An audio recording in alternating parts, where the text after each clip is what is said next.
Hello दोस्तों, नमस्कार। कैसे हैं आप सभी लोग? आई होप कि आप अच्छे होंगे, स्वस्थ होंगे। दोस्तों, आज मैं आपके लिए हरियाणा का मध्यकालीन इतिहास से संबंधित एमसीक्यू क्वेश्चन लेके आई हूँ। इससे पहले हमने क्या है, हरियाणा का प्राचीन इतिहास एमसीक्यू के माध्यम से कंप्लीट कर लिया है। अब हम मध्यकालीन इतिहास की ओर बढ़ते हैं और आज की वीडियो का शुरुआत हम जय मां सरस्वती जी का नाम लेकर शुरू करते हैं और बिना देरी के हम क्वेश्चन की ओर बढ़ते हैं। जब गजनवियों ने भारत के उत्तर पश्चिम पर हमला किया, उस समय हरियाणा पर किस वंश का शासन था? तुगलक का था, गुप्त का था, या पुष्यभूति का था, या तोमर का था? तो इसका राइट आंसर क्या हो जाएगा? उस समय क्या है, तोमर वंश का शासन हुआ करता था। इसका हमारा तोमर राइट आंसर हो जाएगा। ये पूछ ले कि तोमर वंश के संस्थापक कौन था, तो कौन था? अनंगपाल क्या है? कौन है? अनंगपाल क्या है, तोमर वंश का संस्थापक हुआ करता था। इसने क्या है, सूरज कुंड का निर्माण करवाया था, जो कि हरियाणा के फरीदाबाद जिले में है। सूरज कुंड को किस नाम से भी जाना जाता है? मयूर झील के नाम से भी जाना जाता है। इसका प्राचीन नाम क्या रहने वाला है? मयूर झील। अगर ये पूछ ले क्वेश्चन आ जाए कि मयूर झील हरियाणा के कौन से जिले में है, तो हरियाणा के फरीदाबाद जिले में रहने वाले ये सूरज कुंड का निर्माण इन्होंने अपने इष्ट देवता के लिए क्या है, सूरज कुंड का निर्माण करवाया था। और ये पूछ ले कि तोमर वंश के पतन के प्रमुख कारण क्या थे? तोमर वंश के पतन का प्रमुख कारण था कि उस समय गजनवियों यानी महमूद गजनी तथा उसके उत्तराधिकारियों ने क्या है, भारत पर आक्रमण करना स्टार्ट कर दिया था, जिससे सबसे बड़ा ये कारण रहने वाला है। अब आती है तुगलक वंश। मध्यकालीन भारत में क्या है, एक दिल्ली सल्तनत हुआ करते थे। क्या हुआ करते थे? दिल्ली सल्तनत। उसमें कितने वंश ने किया है, राज किया है? उसमें 5 वंशों ने यह राज किया है। अगर पूछ ले कि पहला कौन सा था दिल्ली सल्तनत का, तो पहला गुलाम वंश। गुलाम वंश के बाद में दूसरा कौन सा आता है? हमारा खिलजी वंश। खिलजी वंश के बाद में क्या आता है? हमारा तीसरा तुगलक वंश आता है, जो हम अभी पढ़ने वाले हैं। तुगलक वंश के बाद में कौन सा आता है? सैयद वंश। सैयद वंश के बाद में क्या है? आखिरी वंश लोधी वंश आता है। अब क्वेश्चन इसमें से कैसे निकल सकते हैं कि दिल्ली सल्तनत का पहला वंश कौन सा था, तो गुलाम वंश था। अगर ये पूछ ले कि दिल्ली सल्तनत का आखिरी वंश कौन सा था, तो लोधी वंश हुआ करता था। अब ये क्या है, गुलाम वंश कब से कब तक शासन करता है? ये 1206 से 1290 तक शासन है। 1290 तक क्या है, शासन करता है। 1290 तक। और ये पूछ ले कि खिलजी वंश कब से शासन करता है? ये 1290 से 1320 तक शासन करता है। और तुगलक वंश का पूछ ले, ये कब से कब तक शासन करता है? तो ये 1320 से 1414 तक क्या है, ये हमारा शासन करता है। अब सैयद वंश का पूछ ले, तो ये 1414 से यानी 1414 से 1451 तक शासन करता है। और लोधी वंश का पूछ ले, ये कब से शासन करता है? ये 1451 से 1526 तक क्या है, शासन करते हैं। अब हम पढ़ते हैं तुगलक वंश। अब हमारे क्वेश्चन यहाँ से डायरेक्ट निकलते हैं कि दिल्ली सल्तनत का पहला वंश कौन सा था, तो गुलाम वंश था। आखिरी वंश पूछ ले तो कौन सा था? लोधी वंश था। कौन सा था? आखिरी लोधी वंश था। अगर दिल्ली सल्तनत का संस्थापक पूछ ले यानी गुलाम वंश को सबसे पहले राजा कौन बना था? कुतुबुद्दीन ऐबक क्या है, ये राजा बना था। कुतुबुद्दीन क्या है, ये दिल्ली सल्तनत का संस्थापक था, कुतुबुद्दीन ऐबक। अगर ये पूछ ले कि वास्तविक संस्थापक कौन था, तो आंसर क्या हो जाएगा? इल्तुतमिश। कौन था? इल्तुतमिश। अगर ये पूछ ले कि इनकी राजधानी कौन सी हुआ करती थी दिल्ली सल्तनत की, तो दिल्ली देवगिरी। अगर इनकी भाषा पूछ ले क्या थी? फारसी। और उन्होंने दिल्ली सल्तनत का लगभग कार्यकाल कितना रहा था? 320 वर्ष तक क्या इनका शासन काल यानी कार्यकाल रहा था। अब हम बढ़ते हैं तुगलक वंश की ओर। अब हमसे ये पूछ ले कि दिल्ली सल्तनत का सबसे लंबा वंश कौन सा था, तो तुगलक वंश क्या है, सबसे लंबा वंश था। इसने कब से कब तक शासन किया था? 1320 से 1414 तक क्या है, इसने शासन किया था। गाजी मलिक ने अपना नाम बदलकर गद्दी पर बैठा था। किस नाम से बैठा था? ग्यासुद्दीन तुगलक। अगर ये पूछ ले कि तुगलक वंश का संस्थापक कौन है, तो हमारा क्या आंसर हो जाएगा? ग्यासुद्दीन तुगलक क्या है, ये दिल्ली यानी तुगलक वंश के संस्थापक माने जाते हैं। और इसके टाइम में क्या है, मंगोलों ने भारत पर आक्रमण करना स्टार्ट कर दिया था। अब तुगलक वंश में इसमें एक राजा हुआ था, कौन सा हुआ था? फिरोज शाह तुगलक। ये सबसे इंपॉर्टेंट है क्योंकि इसने हरियाणा में कई काम किए थे। इसने 1351 में क्या है, फतेहाबाद शहर बसाया था। कौन सा बसाया था? फतेहाबाद शहर बसाया था। एक 1354 में हिसार शहर बसाया था। और एक सिरसा जिले में कौन सा शहर बसाता है? हरनी हरनीखेड़ा गांव इसने बसाया था। फतेहाबाद शहर अपने बेटे फतेह खान के नाम पर बसाया था। कहते हैं ये इस समय कोई युद्ध जीत कर आकर यहाँ पर फतेहाबाद में बैठा हुआ था, डेरा डाले, तो पीछे से इसका सेनापति आता और बताता है कि आपको पुत्र रत्न की प्राप्ति होती है। तो यहाँ पर क्या है, इसने शहर का नाम फतेहाबाद रख दिया था और हिसार का 1354 में बसाया था। तब उस समय इसे क्या कहा जाता था, हिसार ए फिरोजा के नाम से बसाया गया था। हिसार क्या एक फारसी भाषा का शब्द है जिसका अर्थ क्या होता है, दुर्ग या किला। और सिरसा में मैंने बताई दिया हरनीखेड़ा गांव में फिरोज शाह तुगलक ने बसाया था। और फिरोज शाह तुगलक ने और क्या हरियाणा में करवाया है, फिरोज शाह तुगलक ने एक गुजरी महल है हरियाणा के हिसार जिले में, क्या है, इसने गुजरी महल बनवाया था। दिल्ली सल्तनत की ये सबसे सुंदर इमारत हुआ करती थी। फिरोज शाह तुगलक को नगर निर्माता, नहर निर्माता भी कहा जाता है। फिरोज शाह तुगलक से तो इम्पोर्टेंट क्वेश्चन है, हमेशा जैसे क्या है इसके क्वेश्चन डालती है, तो इसके दोबारा से हम रिपीट कर लेते हैं। फिरोज शाह तुगलक कौन से वंश का राजा था, तुगलक वंश का राजा था। तुगलक वंश का संस्थापक पूछ ले तो कौन था, गयासुद्दीन तुगलक। गोहाना विद्रोह फिरोज शाह तुगलक के समय में हुआ था। और ये पूछ ले कि 1351 में इसने कौन सा शहर बसाया, फतेहाबाद। अपने बेटे के नाम पर क्या इसने फतेहाबाद बसाया। और हिसार इसने 1354 में बसाया था, हिसार फिरोजा के नाम से। सिरसा कहाँ पर बसाया, सिरसा में हरनीखेड़ा शहर बसाया। इसने क्या है, हिसार और फतेहाबाद में कृषि के लिए फिरोज शाह ने क्या है, एक नहर बनवाई थी। इसके कारण इसे क्या कहा जाता है, फिरोज शाह तुगलक को नहर निर्माता और नगर निर्माता भी कहा जाता है। फिरोज शाह तुगलक ने हिसार में गुजरी महल का निर्माण करवाया था। ये दिल्ली सल्तनत की सबसे सुंदर इमारत थी। इसके बाद में हम पुष्यभूति वंश के हमने पढ़े थे। ये भी क्या है, इससे भी क्वेश्चन एचएससी जरूर डालती है। इसका को प्रिय क्वेश्चन कौन सा रहने वाला है, हर्षवर्धन से संबंधित जितने भी क्वेश्चन हैं एचएससी हमेशा इसका प्रश्न डालती है। और तोमर वंश मैंने अभी आपको करवा दिया। नेक्स्ट क्वेश्चन, वह मुस्लिम शासक जिसने 1000 और 1026 के मध्य भारत पर 17 बार आक्रमण किया था, वह कौन था। तो वो कौन हो सकता है, महमूद गजनी होता था। महमूद गजनी से पहले हरियाणा में कौन सा वंश था, तोमर वंश। इसी के कारण क्या है, इसका पतन हो गया। तोमर वंश से पूछ ले तो कौन सा वंश रहने वाला है, गुज्जर प्रतिहार वंश। कौन सा, गुज्जर प्रतिहार वंश। गुज्जर प्रतिहार वंश का सबसे प्रिय शक्तिशाली या प्रतापी राजा कौन था, राजा मिहिर हुआ करता था। 9वीं शताब्दी में इसके समय में पेहोवा क्या था, व्यापार का प्रमुख केंद्र हुआ करता था। पेहोवा को क्या है, हरियाणा का गया कहा जाता है। और महमूद गजनी ने क्या है, भारत पर यानी हरियाणा में कितनी बार आक्रमण करता है, 2 बार। एक तो इसने 1009 में किया था, एक 1014 में इसने आक्रमण किया था। 1014 में क्या थानेसर पर आक्रमण करता है और यहाँ से भगवान चक्कर स्वामी जी महाराज की क्या है, मूर्ति ले जाता है। भगवान चक्कर स्वामी जी महाराज की यानी भगवान विष्णु जी की ये मूर्ति थी। और कहते हैं कि इस मूर्ति को लिजवा कर इसने मक्का मदीना की सीढ़ियों में लगवा दिया था और इसे आते टाइम भी और जाते टाइम भी ठोकरे मारा करता था, जिसके कारण इसका नाम मूर्ति भंजक इसका नाम पड़ गया था। सबसे कट्टर मुसलमान रहने वाला। नेक्स्ट क्वेश्चन, महमूद गजनी ने हरियाणा क्षेत्र पर प्रथम बार आक्रमण कब किया था, मैंने अभी बताया था कब किया था, 1009 में क्या इसने प्रथम आक्रमण किया था। लेकिन बिना युद्ध किए हुए चला जाता है, इसे हम असफल आक्रमण नहीं कह सकते। नेक्स्ट क्वेश्चन, थानेसर के प्रसिद्ध मंदिर में स्थित चक्कर स्वामी की मूर्ति को किस शासक ने नष्ट करवा दिया था, मैंने अभी बताया था किसने करवा दिया था, महमूद गजनी ने क्या है, यहाँ से ये मूर्ति ले जाकर उसने मक्का मदीना की सीढ़ियों में चिनवा दिया था और इसे आते टाइम भी और जाते टाइम भी ठोकरी मारा करता था। नेक्स्ट क्वेश्चन, महमूद गजनी की मृत्यु के बाद उसके पुत्र महसूद ने किस वर्ष हरियाणा के हांसी पर आक्रमण किया था, यानी महसूद ने हांसी और सोनीपत पर कब आक्रमण करता है, 1037 ईस्वी में आक्रमण किया था। महसूद ने पूछ लिया अपनी राजधानी किसे बनाया था, तो हांसी को क्या है अपनी राजधानी बनाया था। हांसी कहाँ पे, हमारा हिसार जिले में रहने वाली है। 1043 में महसूद के पुत्र मादूद ने, किसने, मसूद क्या है, मसूद का पुत्र कौन हुआ, मादूद। मादूद ने भी हरियाणा पर कब आक्रमण करता है, 1043 में आक्रमण करता है। और उस समय क्या है, तोमर वंश का शासक कुमार पाल क्या है, हरियाणा पर शासन कर रहा था।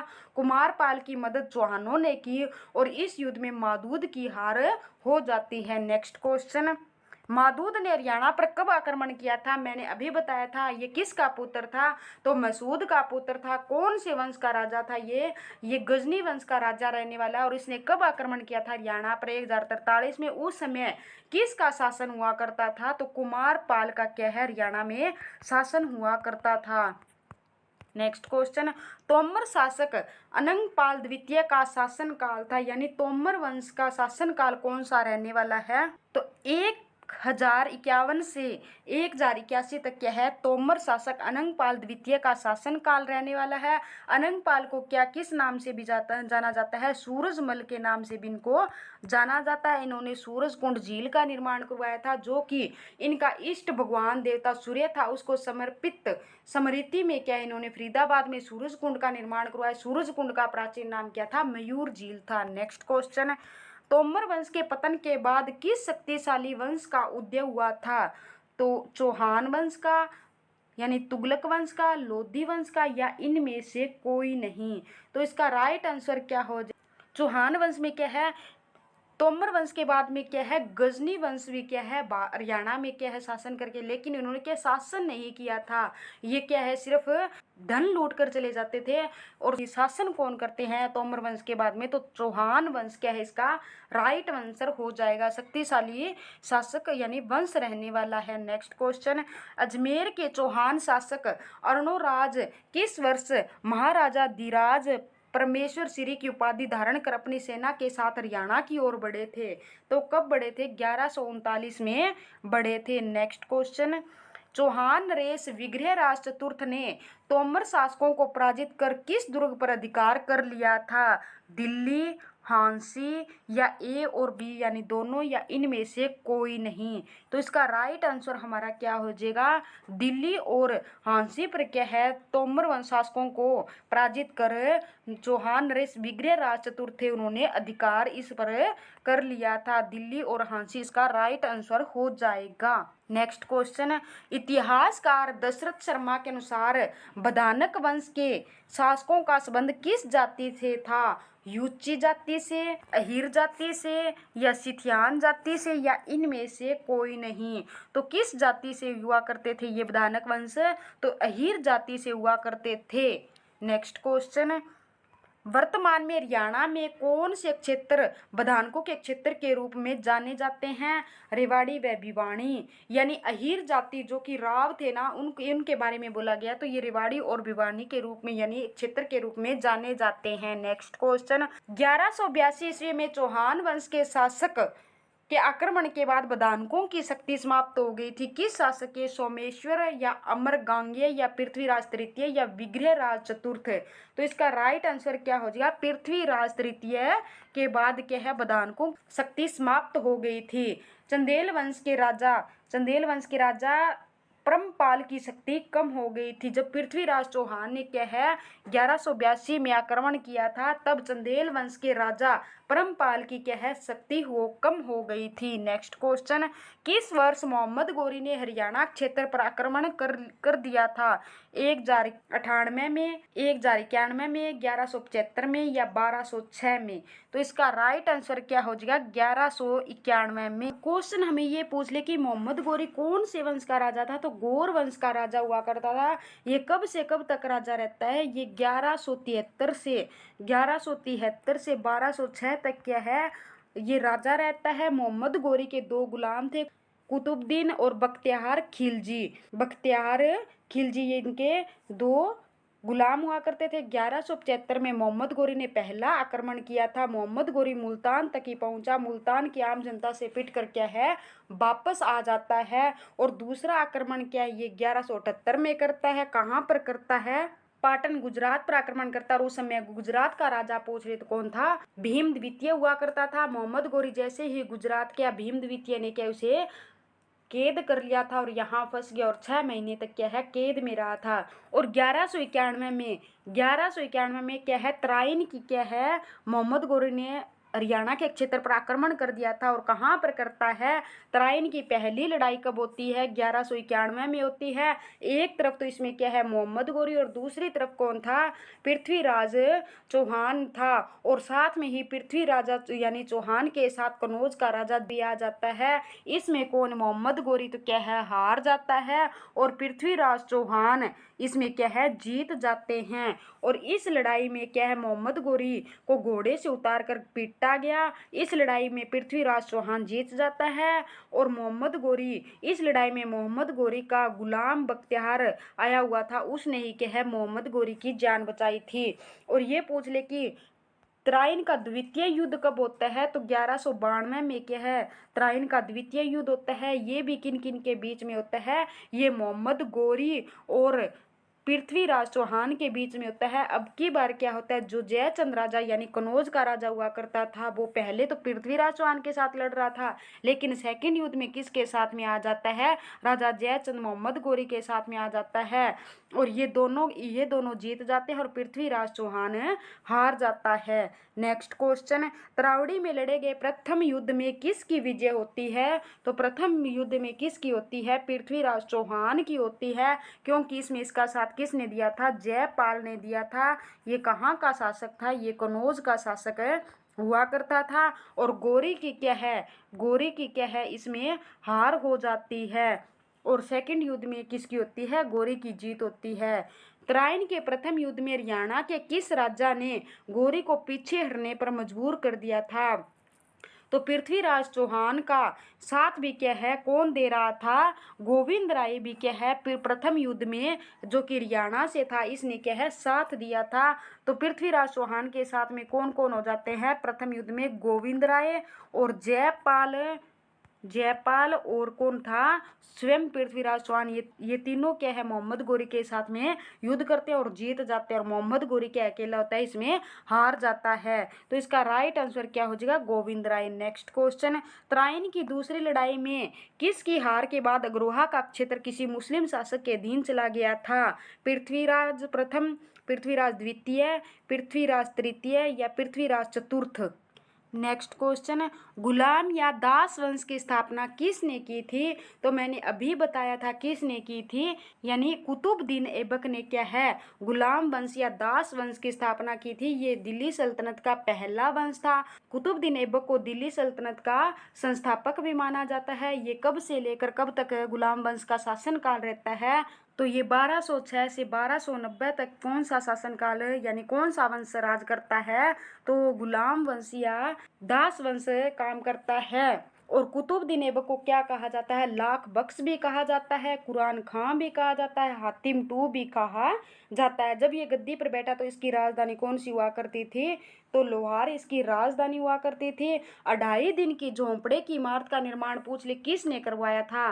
2.5 दिन का झोंपड़ा, 2.5 दिन का झोंपड़ा, इसका निर्माण पूछ ले किसने करवाया था?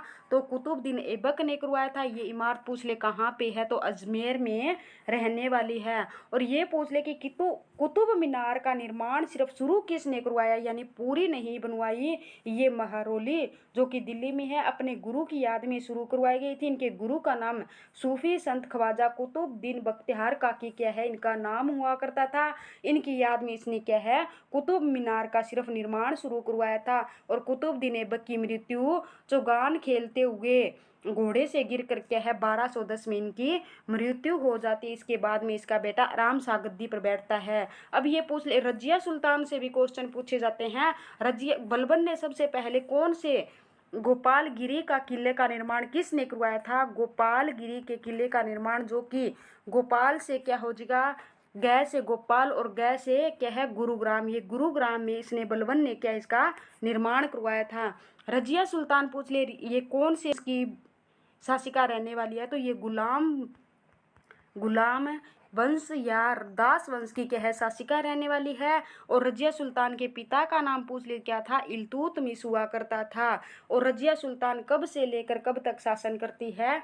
तो रजिया सुल्तान ये 1236 से क्या है 1240 तक क्या है राज करती है। रजिया सुल्तान जब गद्दी पर बैठती है तो कहते हैं कि इसने अपनी चलानी शुरू कर दी थी और इसके भाई दोनों क्या है खिलाफ हो गए थे। सबसे पहले इसने बुर्के का त्याग कर दिया और पुरुष राजाओं वाले इसने क्या है कपड़े पहनने स्टार्ट कर दिए थे और साथ में इसने शिकार करना भी शुरू कर दिया था। इन चीज़ों से क्या है इन दोनों भाई क्या इसके भाई जलने लगे कि ये लड़की है तो लड़की की तरह क्यों नहीं रहती। इसने कौन कौन से वो वस्त्र धारण करने स्टार्ट कर दिए थे, चोगा प्लस काबा प्लस टोपी ये पहनती थी। इसने क्या है बुर्का नहीं पहना था।